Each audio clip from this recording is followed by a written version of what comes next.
Clarence encountered and photographed what he believed to be were strange lights, crafts, and unexplainable phenomena, all while working at Yellowstone National Park in the early 1980s. But before we get into today's episode, be sure to go ahead and slap that like and subscribe button for storytelling of the mysterious and supernatural every other day. Let's go. Clarence started working at Yellowstone in 1982 as a seasonal park ranger. He was assigned to the north entrance of Yellowstone National Park, located on US Highway 89. It is also one of the more remote areas within their country's national park system. There are only 2 roads into this part of the park from either side. You have Highway 212 or 89 through Montana/Yellowstone.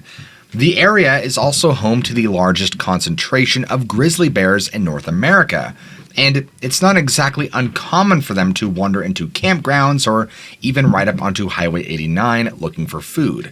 Clarence has seen this happen many times, and has worked at Yellowstone from 1982 to 85 as a seasonal ranger.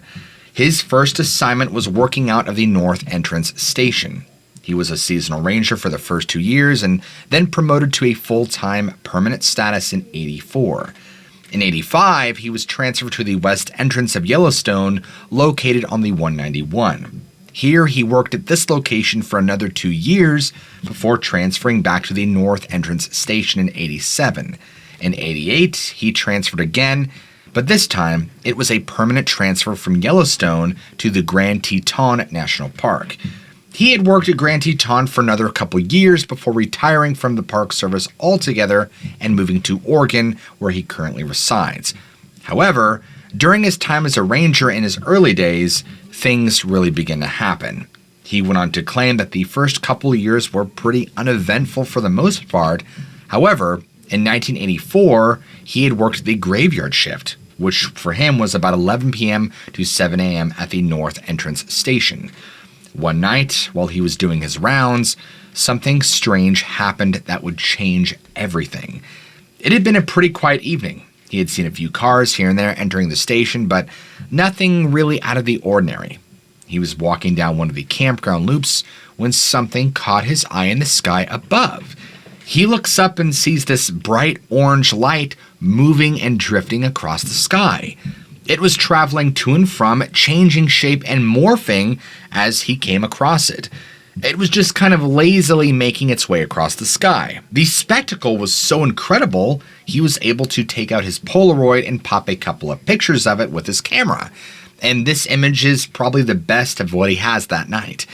He watched the object for about 10 or so minutes, maybe less, before it finally disappeared. And after that, he had to go back to work. He tried his best not to let that distract him from his work and tasks. He finished his rounds and doing what he had to do, going back to the station. Well, interestingly, the following day, he got a chance to talk to a couple who had come from California who were out visiting Yellowstone National Park. They too had seen the same thing in the sky and were asking him if he had seen it too. They were quite excited about it and what they had saw and wanted to know if he had seen anything else that night. This was the first encounter of the many that would come. Clarence calls it the tipping point of all his other strange, unexplainable sightings. Most of the encounters happen outside of Yellowstone while being off-duty, but it just kept happening ever since this first encounter. Over the following year, while outside the park and mostly off-duty, he had captured a handful of these pictures. These were all taken near where he had lived at the time and varied in color, shape, size, and behavior. They would only ever appear at night, or at least that he could remember, and would often manifest and disappear randomly. Clarence would see them in the sky or on his way to work. He never knew when they would appear, but he would keep his eyes peeled for them.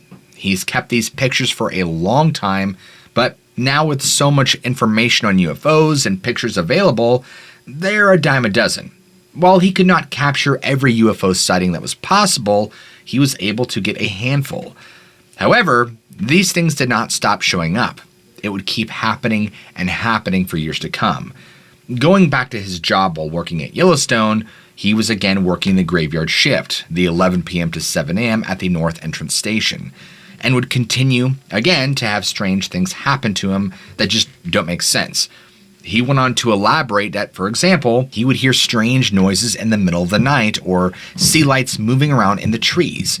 He would also report seeing lights in the sky and hearing strange noises just outside the station. He would go out at night and try to find the source of these bizarre occurrences, but could never find anything or any trace. He would often check the area and the roadways around the station, but never found anything out of the ordinary. It's weird that these things kept happening, especially after not being able to find a source. There were a lot of strange occurrences that continued to happen. Clarence had noted that on this particular night, the air had felt electrically charged, much the same way it does when a thunderstorm approaches and you could feel it in the air. The only problem is the night sky is clear, and he was on his way back from a campsite at night when he had stopped his patrol truck at a stop sign on the road between the north entrance and another part of the park, and he could have sworn he saw what looked like a person in a costume walking through the area's sagebrush and dirt roads. He claims that it looked so real and would stop his truck because he did not want to hit what he thought was a person dressed up in an ape costume. The problem is that there's no way a person could walk through this brush and dirt roads that fast without getting torn up. Plus, the person appeared to be too physically large, and so he watches it walking across the road into the sagebrush on the other side. He gets out of his truck to get a better look at it, but the second he steps out of his truck, it runs across the field back into the sagebrush away in the distance. That's when he gets a clear look at it with the moonlight. It had to be at least 7 feet tall, judging by its surroundings. It was covered in black hair except for its face and hands, which appeared white. He didn't get a good look at its face, but it had big black eyes from what he briefly saw and large hands. He was unable to get a picture of it because it happened so fast, but it was so very bizarre to experience in person. Another encounter he had had while he was out in the eastern part of Yellowstone Lake. He was out with his truck driving during this time. It was roughly evening, and out of the blue, he began to smell what he would describe as hot garbage in the sun. This would have been impossible because there were no trash bins nearby or dumpsters, but the smell was only growing in intensity. And he began to feel a little prickle on his neck, like something was wrong. The feeling grew and grew, and then he sees a huge buck running out of the tree line with then what he can only describe as a giant ape chasing it. He nearly crashes his truck at the side of it, but it happened so quickly, he did not get a chance to see it for more than 3 seconds. And for this buck and this strange creature had disappeared. This was no more than 50 feet away from him at all times, and neither buck nor creature seemed to even care that he was there. This was only months after the encounter he had previously described with the tall man thing going into the sagebrush, and this one felt much more intense than that night than any of the previous encounters. He wanted to note that the creature chasing the buck did not appear to have any fur around its face, nose, or mouth, and he described in detail what it looked like, and described it as gargantuan, around 11 to 12 feet in height, but only had hair covering its body, arms, and back, and that the face was hairless, and so were the hands. The nose-mouth area was very human-looking, and the body looked somewhat emaciated, with small, sunken-in eyes and a rather large forehead. In fact, he mentioned that its face resembled an Australopithecus, but on closer inspection, looked more similar to an early Cro-Magnon man. Now, during this period, many of his colleagues had also had strange encounters they couldn't identify or make sense of. For example, one ranger he knew reported seeing a strange wolf-like creature on a ridgeline near the trees. He claimed that it was much larger than any normal wolf, and its fur was this eerie, almost translucent white. The ranger claimed that it just stared at him for a few moments before turning around and disappearing. He had another colleague of his that reported seeing what appeared to be a large black cat prowling near one of the park's lakes. The cat was so big that it was nearly the size of a bear and apparently had glowing green eyes. These colleagues of him were so overcome with a primal terror that it did not fit into any animal category. It appeared that their very presence alone invoked some kind of primal response. He's known both of these guys for a long time, and this was not a simple case of misidentification. They did not get spooked for anything. A good friend who since passed away knew a lot about the native folklore and legends surrounding the entirety of the area. And according to him, ancient magic, rituals, human sacrifice, and other various dark magic had been practiced behind closed doors long before Yellowstone National Park was ever established as a national park. Many tribes would not venture into certain areas because the bad spirits were very restless. Their superiors had told them that they were not allowed to talk about any of these things to anyone, and in doing so could cause severe liability. Anything relating to the supernatural, you just had to keep quiet and, of course, don't talk about it. But they would talk about it to each other and relate their own experiences, but that's really about it. He claimed that after watching many of my other park ranger videos, he can clearly see that it is business as usual with the national park system. Between missing persons and what's happening in these parks doesn't seem to differ too much from park to park. Clarence noted that in the next email, he will send me a lot more stories detailing a lot more encounters and more pictures during his time in Yellowstone in the late 80s. This next story comes from a man who calls himself Kevin and had detailed his Yellowstone camping nightmare. He had went on to describe some strange things that went on with his family and his girlfriend's family back in 2002 on a camping trip in Yellowstone National Park. His girlfriend, younger brother, and the families went on a large camping trip together. The family gets up at about 5 a.m. to leave Vancouver, British Columbia, and travel roughly 16 hours down south where Yellowstone is located at. He also noted that it might be good to mention that he is from the lower mainland of BC, around the Cougar or Rob Roy area. They had arrived at Yellowstone around 10 p.m., where they had set up camp for the night. Now, Kevin never stated exactly where in the park they were, but just that they were in the general area of the park. But if you know anything about Yellowstone, is that it is huge. The families had several large tents that they would all sleep in, and they were on the edge of the forest. They had a fire going this first night and decided to all retire around midnight. The first night was fine, and Kevin claims everybody slept pretty well. He woke up around 4 in the morning to go to the bathroom and had this feeling of being watched.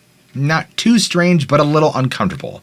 So he goes back to bed, wakes his girlfriend up and tells her about it, and she said she felt the same way.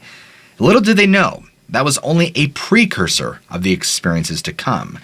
Kevin tells her it was probably just a bear, and so they both just kind of laugh it off and go back to sleep. Even though bears aren't really a laughing matter, I think they were just trying to make sense of it. They couldn't shake the feeling, though, because it was so out of place. But anyway, the next day, they all wake up, they get ready for the hike, they pack their food and water, then they start heading out to the nearest trailhead where their hike would be for the day. They had to hike for quite a while before they had reached the spot where their destination was at. Kevin goes on to explain it was a beautiful hike, and they had a blast. They got to this specific destination point that they all wanted with a beautiful view of the valley and had lunch. After that, the girlfriend's dad wanted to go for a walk and explore the area. So they all went with him, except the girlfriend's mom, who wanted to go back to camp and take a nap. After walking for about another hour, they came to a smaller clearing where they could get a better view of the valley. The girlfriend's dad began looking around and found a spot where he could explore further himself. So while he was doing that, they all sat down and began talking about the view and how beautiful it was, and they were ecstatic to be in Yellowstone. Then, all of a sudden, the girlfriend's dad starts freaking out. Looking around, kept saying that something didn't feel right, that he was being watched and there were others there. He told all of them, Kevin, girlfriend, everybody, that to follow him and get out. They thought it was strange, but they kept walking for a while, and he told them they were returning to the campsite. They had to return the same way they came, so it was quite a long ways back. This is the part where things really begin to get strange. Kevin remembers on the way back feeling nauseous and hearing whispering. It felt like a psychotic episode, almost where he was going crazy. It felt very real, but his girlfriend and his brother and other family did not experience it. When they returned to the campsite, they had told the girlfriend's mom what had happened, and she seemed really confused.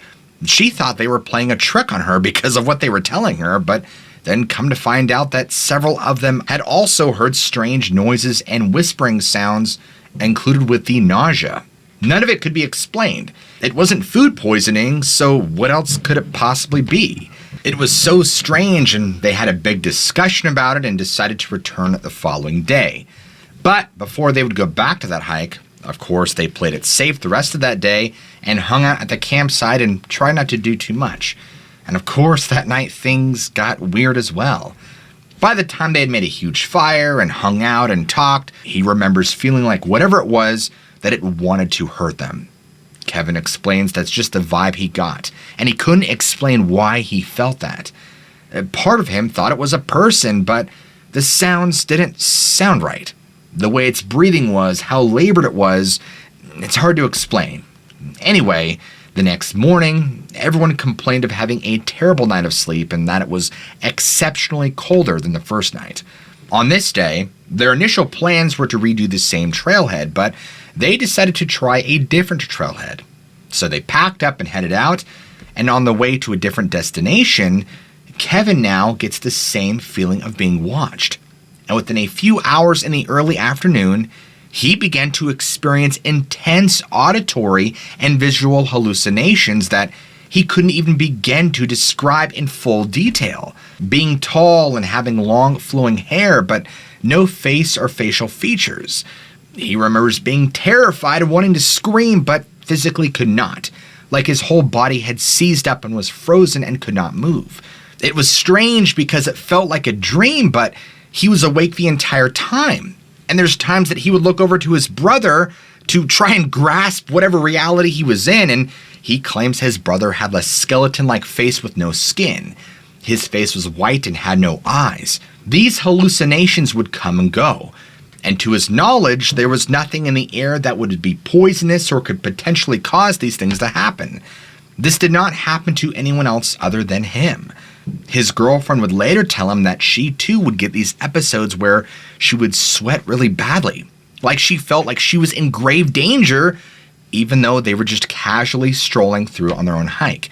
Nothing to be alarmed of, but she would have these moments of extreme illness that she couldn't explain beyond just simple nausea.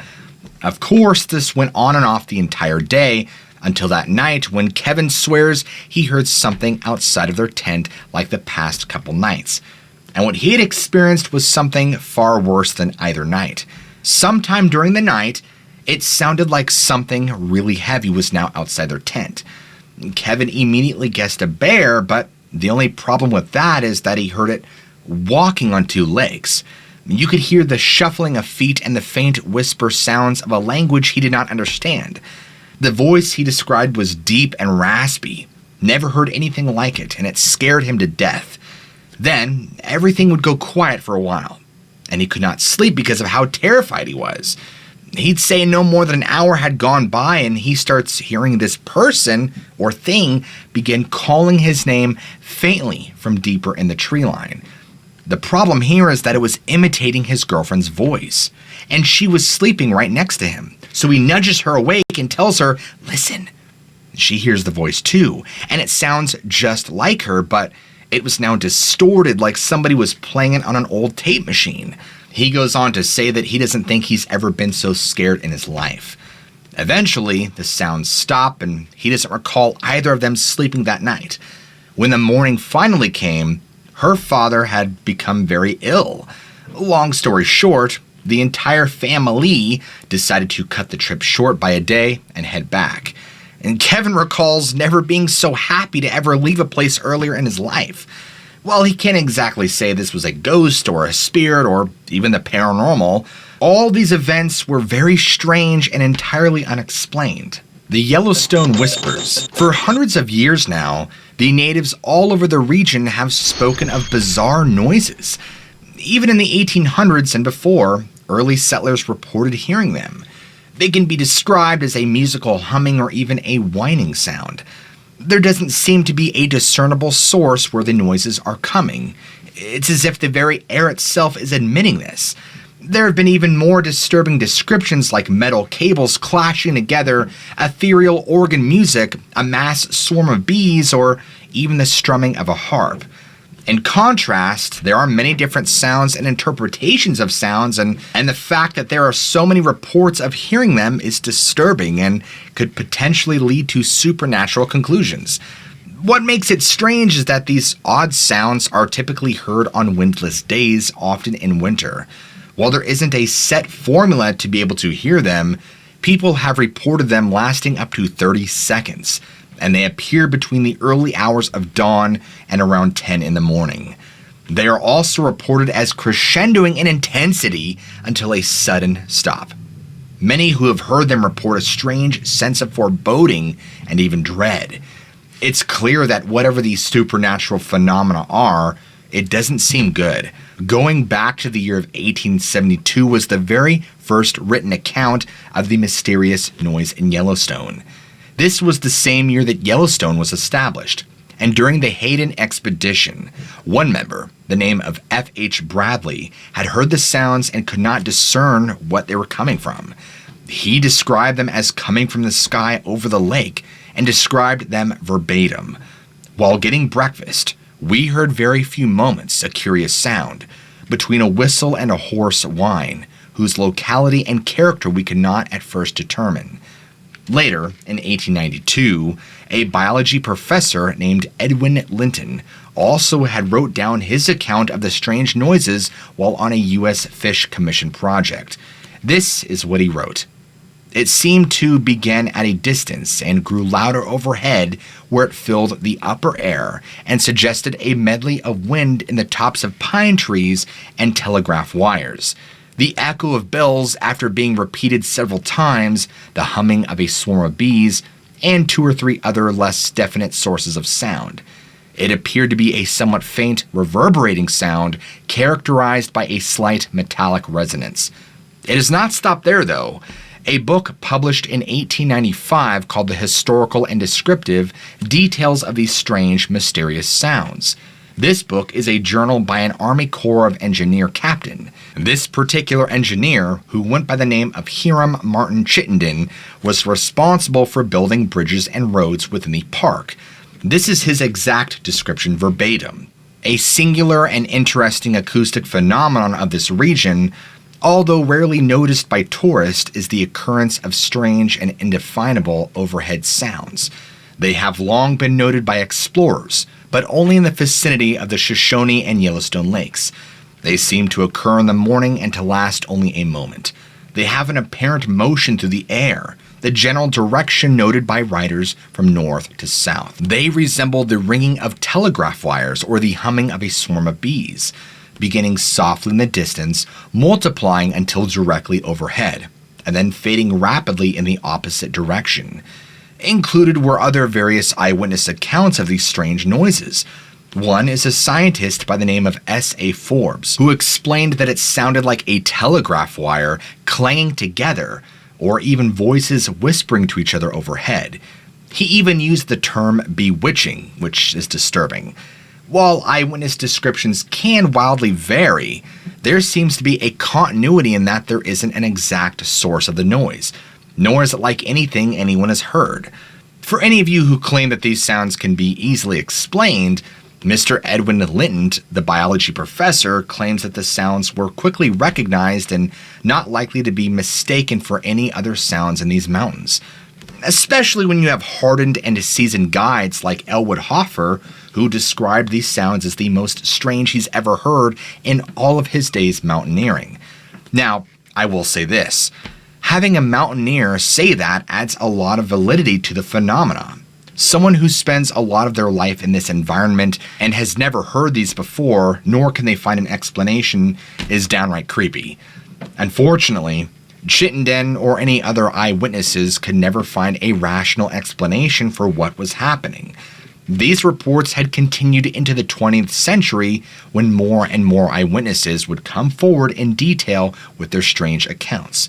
Geologist and chief naturalist Clyde Max Bauer wrote of these sounds in 1924, which he had described on several occasions. He told it as the humming of bees that would slowly rise and then pass overhead. Bauer also had a close friend named Jack Haynes, who was a photographer. He too had heard the noises and described it as unlike anything he had ever heard. Both of these men described it as haunting and noted that these sounds had an ethereal quality. Since the rise of technology and as the years have progressed, there have been countless efforts to try and explain and debunk the strange sounds. At around 1930, a meteorologist working with the U.S. Weather Bureau had speculated that these sounds could be temperature inversions. This is essentially where warm air above the lake sits on the cooler air on the lake surface, and this could potentially cause what he described as sound distortion.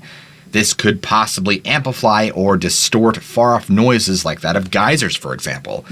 However, that was just a wild guess, and it does not explain the noises exactly. Also in 1930, an article published by Popular Science described these sounds to be mild earthquakes that were somehow amplified through underground caverns. In 1937, Neil Miner, a naturalist, attempted to explain what many described as the Yellowstone Whispers as simply the product of air flowing through high mountain peaks. Doing so would form powerful horizontal whirlpools of air, creating these strange phantom sounds. While these are all good theories, none of them can exactly describe and explain the who, what, when, where, and how. Of course, there have been other theories, including volcanic activity, birds, static electricity, and even wind deflected by nearby glaciers. Unfortunately, while they are all good theories, there have been no hard evidence to support them, nor could these sounds be replicated. Looking at the other side of things, the paranormal side, there are many that believe these noises are those of the victims who have drowned or the countless restless spirits of the long-dead Native Americans in the area. As described in the last story, the entire region of Yellowstone seems to have a dark, ghostly past. Is it possible that the Yellowstone Whispers are related to paranormal activity somehow? Some have even proposed that the mysterious noises are directly related to an ancient civilization that had once occupied the region, or perhaps an intelligent entity or force being the source. Is it possible that UFOs could be the culprit behind these phantom aural phenomena? Like many of the other legends that exist surrounding supernatural occurrences, many are searching for answers while many others speculate. To this day, there has not been a single concrete answer that can completely explain and solve the mystery of the Yellowstone Lake Whispers. One thing is for sure though, whether it's the vengeful spirits of those who are long past, or simply natural phenomenon that mankind has not yet discovered, it is certainly strange, mysterious, and creepy. But more importantly, what do you guys think? I would love to know your thoughts in the comments down below. And if you enjoyed today's episode, be sure to go ahead and smack that like and subscribe button for more content just like today's video. As always, guys, I love you all, keep an open mind, and I'll catch all of you in the very next video.